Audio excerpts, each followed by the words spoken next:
Praise the lord Jesus. ಎಲ್ಲ ನನ್ನ ಪ್ರೀತಿಯ ದೇವಜನರೇ, ನನ್ನ ಪ್ರಿಯ ಸಹೋದರರೇ, ದೇವಭಕ್ತರೇ, ನಿಮ್ಮೆಲ್ಲರಿಗೂ ಯೇಸುವಿನ ನಾಮದಲ್ಲಿ ಶುಭವೂ ಕೃಪೆಯೂ ಉಂಟಾಗಲಿ.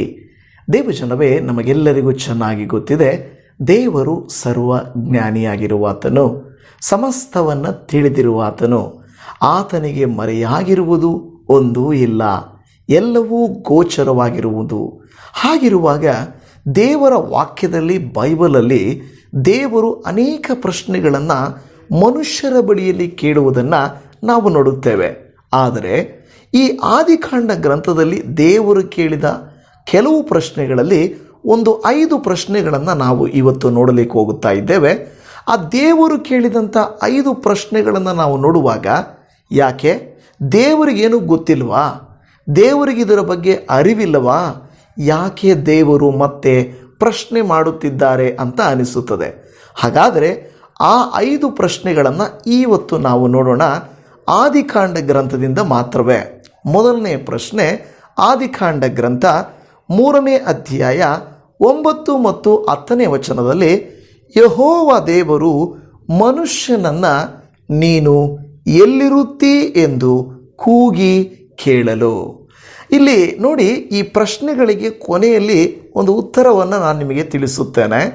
ಆದರೆ ಆದಿಕಾಂಡ ಗ್ರಂಥದಲ್ಲಿಯೇ, ಆರಂಭದಲ್ಲಿಯೇ ದೇವರು ಮನುಷ್ಯನ ಬಳಿಯಲ್ಲಿ ಕೂಗಿ ಕೇಳ್ತಾ ಇದ್ದಾರೆ.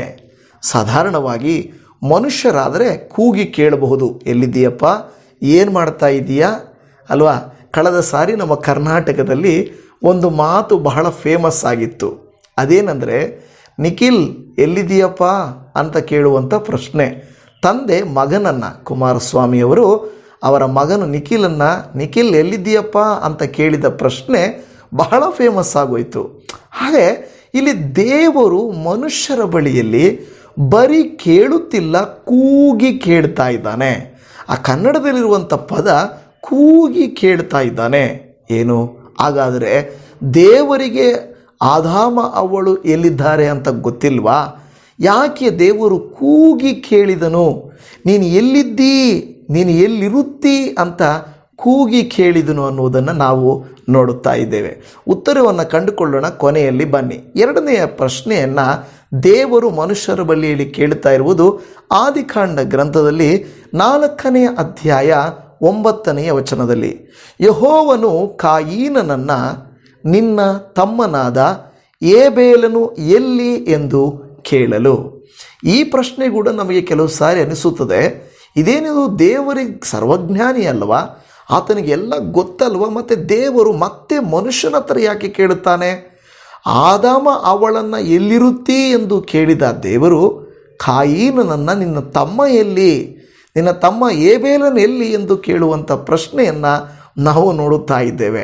ಅಡವಿಯಲ್ಲಾಗಲಿ, ಅರಣ್ಯದಲ್ಲಾಗಲಿ, ಅದು ನೀರಿನ ಆಳದಲ್ಲಾಗಲಿ, ಪರ್ವತಗಳಲ್ಲಾಗಲಿ ಆತನಿಗೆ ಅಗೋಚರವಾಗಿರುವಂಥದ್ದು ಒಂದೂ ಇಲ್ಲ ಅಂತ ದೇವರು ವಾಕ್ಯ ಹೇಳುತ್ತದಲ್ವ. ಹಾಗಾದರೆ ಯಾಕೆ ದೇವರು ಈ ರೀತಿಯಾಗಿ ತಿಳಿಯದವನಂತೆ, ಅರಿಯದವನಂತೆ, ಕಾಣಿಸಿದವನಂತೆ? ಕೆಲವು ಸಾರಿ ನಮಗೆ ಕೋಪ ಬಂದರೆ, ಬೇಸರಿಕೆ ಬಂದರೆ ಇದೇ ರೀತಿ ಅಂದುಕೊಳ್ಳುತ್ತೇವಲ್ವ, ದೇವರಿಗೆ ನನ್ನ ಕಷ್ಟ ಕಾಣಿಸ್ತಾನೆ ಇಲ್ವಾ, ನನ್ನ ಕಣ್ಣೀರು ನೋಡೋಕ್ಕಾಗ್ತಾ ಇಲ್ವಾ, ನನ್ನ ಪರಿಸ್ಥಿತಿ ದೇವರಿಗೆ ತಿಳಿದಿಲ್ವಾ? ಈ ರೀತಿಯಾಗಿ ನಾವು ಪ್ರಶ್ನೆ ಮಾಡುತ್ತೇವೆ. ಅದಕ್ಕೆ ಅನ್ಯರು, ಕೆಲವರು ನಂಬಿಕೆ ಇಲ್ಲದವರು ಈ ಪ್ರಶ್ನೆಗಳನ್ನು ಓದುವಾಗ ದೇವರಿಗೆ ಗೊತ್ತಿದ್ದುಕೊಂಡು ಯಾಕೆ ದೇವರು ಕೇಳ್ತಾ ಇದ್ದಾರೆ ಅನ್ನುವುದಾ, ಇಲ್ಲ ದೇವರಿಗೆ ಗೊತ್ತಾಗಲಿಲ್ವಾ ಅನ್ನುವುದಾ? ನಾವು ನೋಡೋಣ. 3ನೇ ಪ್ರಶ್ನೆ, ಆದಿಕಾಂಡ ಗ್ರಂಥದಲ್ಲಿ 16ನೇ ಅಧ್ಯಾಯ 8ನೇ ವಚನದಲ್ಲಿ, ಸಾರಾಯಳ ದಾಸಿಯಾದ ಹಾಗರಳೆ ಎಲ್ಲಿಂದ ಬಂದು ಎಲ್ಲಿಗೆ ಹೋಗುತ್ತಿ?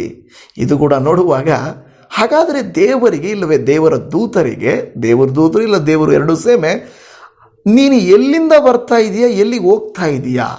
ಇದೇನಿದು, ಮನುಷ್ಯರಾದರೆ ಅವರು ಎಲ್ಲಿಂದ ಬಂದರು, ಎಲ್ಲಿಗೆ ಹೋಗ್ತಾ ಇದ್ದಾರೋ ಗೊತ್ತಿಲ್ಲಪ್ಪ. ಆದರೆ ದೇವರಿಗೆ ಈ ಪ್ರಶ್ನೆ ಯಾಕೆ?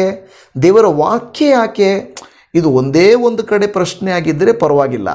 ಅನೇಕ ಕಡೆಗಳಲ್ಲಿ ಈ ರೀತಿಯಾದಂಥ ಪ್ರಶ್ನೆಗಳು ಬರುವಾಗ ಅದು ದೇವರು ಮನುಷ್ಯರ ಬಳಿಯಲ್ಲಿ ಕೇಳ್ತಾ ಇರೋ ಪ್ರಶ್ನೆ. ಮೊದಲನೇದು ಆದಾಮನ ಹತ್ರ, ಎರಡನೇದು ಕಾಯಿನನ ಹತ್ರ, ಮೂರನೇದು ಹಾಗರಳ ಹತ್ರ. ಹಾಗರಳೆ, ನೀನು ಎಲ್ಲಿಂದ ಬರ್ತಾ ಇದೀಯಾ, ಎಲ್ಲಿಗೆ ಹೋಗ್ತಾ ಇದೆಯಾ ಅನ್ನೋ ಪ್ರಶ್ನೆಯನ್ನು ನಾವು ಈ ವಾಕ್ಯದಲ್ಲಿ ನೋಡುತ್ತಾ ಇದ್ದೇವೆ. 4ನೇದಾಗಿ ಆದಿಕಾಂಡ ಗ್ರಂಥ 18ನೇ ಅಧ್ಯಾಯ 9ನೇ ವಚನದಲ್ಲಿ, ಬಳಿಕ ಅವರು ಅವನನ್ನು ನಿನ್ನ ಪತ್ನಿಯಾದ ಸಾರಳು ಎಲ್ಲಿದ್ದಾಳೆ ಎಂದು ಕೇಳಲು.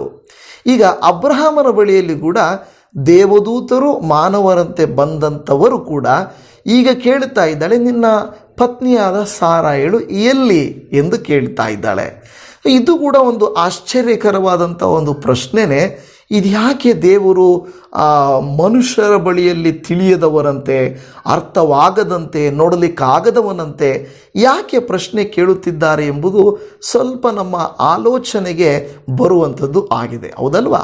ಹಾಗಾದರೆ 5ನೇ ಪ್ರಶ್ನೆಗೆ ಹೋಗೋಣ. ಆದಿಕಾಂಡ ಗ್ರಂಥ 32ನೇ ಅಧ್ಯಾಯ 27ನೇ ವಾಕ್ಯದಲ್ಲಿ, ಆ ಪುರುಷನು ನಿನ್ನ ಹೆಸರೇನು ಎಂದು ಕೇಳಿದ್ದಕ್ಕೆ.